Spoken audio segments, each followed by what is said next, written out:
आपल्याला कल्पना आहे, काल 26 नोव्हेंबर होता।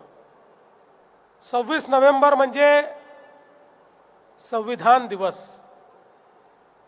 26 नोव्हेंबर 1949 रोजी भारताच्या संविधान सभेने भारतरत्न डॉक्टर बाबासाहेब आंबेडकरांनी लिहिलेलं संविधान हे अंगीकारलं आणि भारताच्या जनतेला ते अर्पित केलं आणि मग तेच संविधान 26 जानेवारी 1950 रोजी संपूर्ण भारतामध्ये लागू झालं।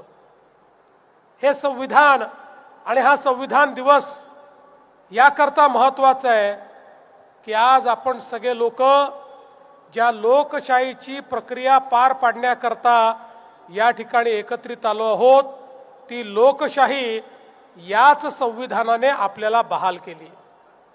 या संविधानाने आपल्यापैकी प्रत्येकाला एक मताचा अधिकार दिला।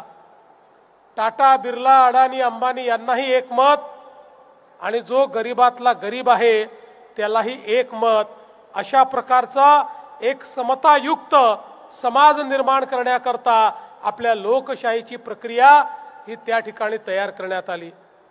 आणि या लोकशाहीच्या प्रक्रियेने आपल्याकरता निर्णय घेण्याचा अधिकार आपल्याला दिला।